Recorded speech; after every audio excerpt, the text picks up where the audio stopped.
देखिए आज जो हम क्वेश्चंस कर रहे हैं वो NCERT का है।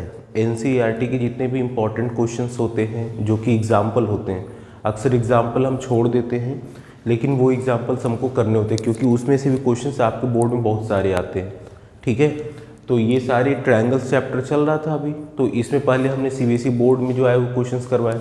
अब जो और ऐसा है जो कि आपके एग्जाम्पल्स हैं वो देख लेते हैं, अच्छे क्वेश्चंस होते हैं। तो जैसे ये पहला क्वेश्चन है, इसमें ये दे रखा है कि ये जो ABCD है, ये जो ABCD है आपका, ये ट्रेपीजियम है। This is trapezium. ये क्या है? ट्रेपीजियम है। अच्छा, अब अगर ये ट्रेपीजियम है तो आपसे कह रहा है कि AB जो है DC के पैरेलल है और EF जो है AB के पैरेलल है। तो अगर ये इसके पैरेलल और ये इसके पैरेलल, दैट मीन्स ये AB जो है DC के पैरेलल है और EF जो है AB के पैरेलल है और AB DC के parallel, that means EF DC के पैरेलल होगा। मैं बस ये कहना चाह रहा हूँ, देखिए यहाँ पे दे रखा है ये क्वेश्चन में कि AB जो है DC के पैरेलल है और EF जो है वो आपका EF जो है AB के पैरेलल है। तो यहाँ से क्या बनेगा? EF जो है DC के पैरेलल हो जाएगा, EF जो है वो DC के पैरेलल हो जाएगा। जब EF DC के पैरेलल हो जाएगा तो यहाँ पे अब क्या करेंगे, इतना तो समझ में आ गया। जब कुछ भी समझ में ना आए तो हम क्या करते हैं, ट्रायंगल्स में कंस्ट्रक्शन करते हैं। तो यहाँ पे हम एक कंस्ट्रक्शन करेंगे, यहाँ से पॉइंट A से C पे हम एक लाइन ड्रॉ करेंगे जो कि G पे कट करेगा। ठीक है, तो यहाँ पे लिख देते हैं कंस्ट्रक्शन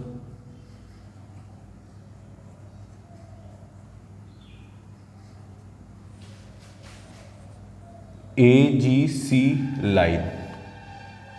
ठीक है, AGC लाइन ड्रॉन जो कि पॉइंट G EF को पॉइंट G पे कट करता है। ठीक है, अच्छा अब यहाँ देखिए, जब हमने कंस्ट्रक्शन कर दिया तो अब ट्रायंगल बना ACD। कौन सा ट्रायंगल बना? अब यहाँ पे AGCDEA एक तरह से बन रहा है, तो इसमें हम ट्रायंगल लेते हैं ACD। अब हम ट्रायंगल लेंगे इन ट्रायंगल ACD में क्या हो जाएगा? देखिए अब यहाँ पे EG जो होगा वो भी DC के पैरेलल होगा ना, EG will be parallel to DC। तो EG जो है वो DC के पैरेलल होगा। क्यों? क्योंकि EF जो है वो DC के पैरेलल है यहाँ से, तो EG भी तो इसी लाइन पे है ना, तो ये हमारा पैरेलल टू DC होगा। ठीक है, अब यहाँ पे तो क्या होगा, AE/ED।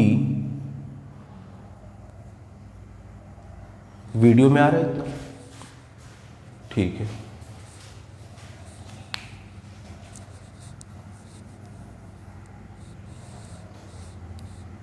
यहाँ पे लिख लेते हैं इसके हिसाब से। अगर EG जो है DC के पैरेलल है तो आपने पढ़ रखा थ्योरम, क्या था थ्योरम, कि अगर कोई ट्रायंगल है, इसमें अगर कोई लाइन दूसरे साइड के पैरेलल होता है और ये सपोज कीजिए ABC है एंड दिस इज DE, तो उस केस में AD/DB इक्वल्स टू AE/EC होता है ना। तो वैसे यहाँ पे अगर ये इस लाइन के पैरेलल तो AE/ED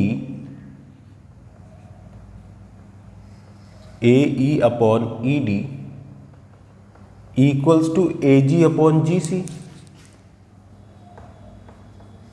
यहाँ से हो गया। अच्छा, तो इससे तो हमें मिल गया। अब नेक्स्ट अब हम क्या करेंगे इसमें, अब इसके बाद हम ट्रायंगल ABC लेंगे, या अभी क्या लिए थे ACD, ट्रायंगल ACD लिए थे, अब लेंगे ABC, ये ट्रायंगल लेंगे। इसके बाद यहाँ से चलते हैं। Now in triangle A B C, इस ट्रायंगल में।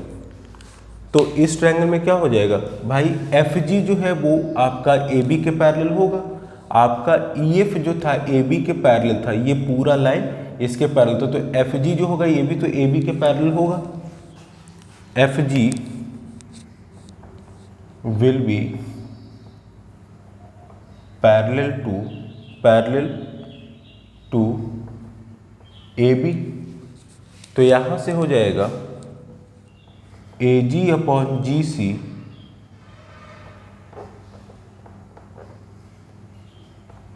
Equals to F B upon F C. ठीक है, ये मिल गया।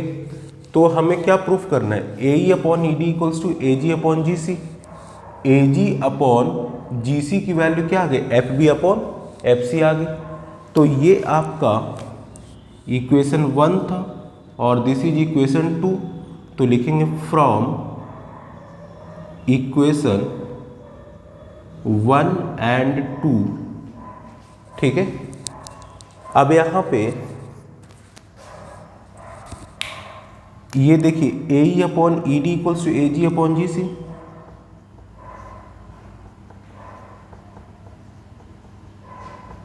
और A G upon G C की वैल्यू क्या है, F B upon F C. तो यहां से A E upon E D equals to F B upon F C आ गया ना। तो यहां से आपका A E upon E D equals to F B upon F C, यही आपको प्रूफ करना था। तो देखिए जब ट्रायंगल में कुछ समझ में नहीं आता है ना, तो फिर उस केस में हम क्या करते हैं, वहाँ पे कुछ कंस्ट्रक्शन कर लेते हैं। तो वही हमने बस एक लाइन ड्रॉ कर लिया, ए सी जो कि ई एफ पॉइंट को पॉइंट जी पे कट कर रहा है। एक बार हमने ये ट्रायंगल ले लिया ए डी सी और एक बार हमने ट्रायंगल ले लिया ए बी सी, वही बीपीटी थ्योरम लगा दिया, आपका हो गया आंसर। ठीक है, चलिए थैंक यू।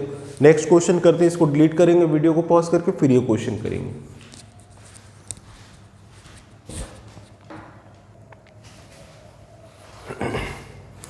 अब देखिए, अब आपका ये क्वेश्चन है, ठीक है। यहां पे इस क्वेश्चन में कह रहा है कि एक ट्रायंगल है पी क्यू आर जिसमें आपका दे रखा है, ये आपको इतना दे रखा है,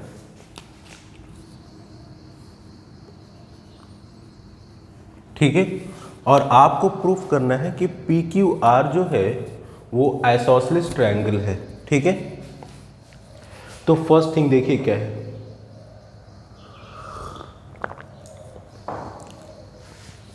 यहां पे आपको दे रखा है P S upon S Q equals to P T upon T R. P S upon S Q equals to P T upon T R. तो ये थ्योरम मैंने बताया था ना, तो इनवर्स ऑफ बीपीटी। तो उस केस में इसका मतलब क्या हो गया, दैट मीन्स एस टी क्या होगा, parallel to Q R.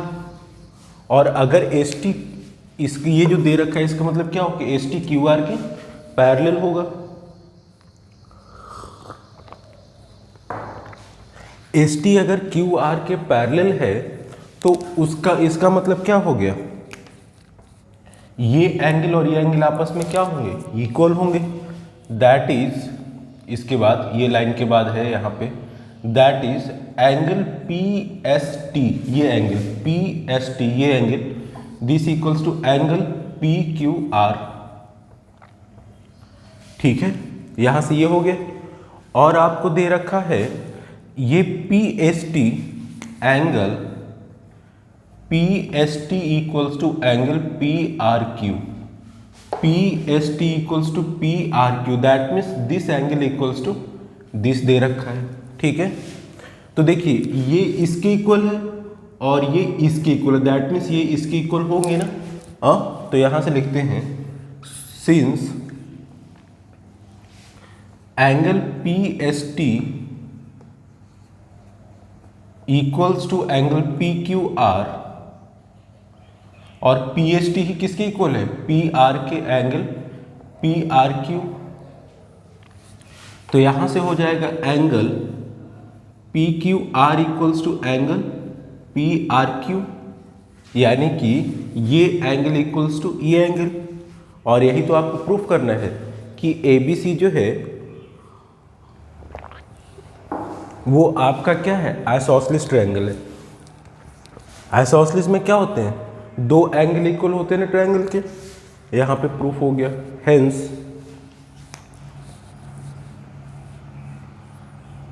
we can say that triangle PQR is an isosceles triangle।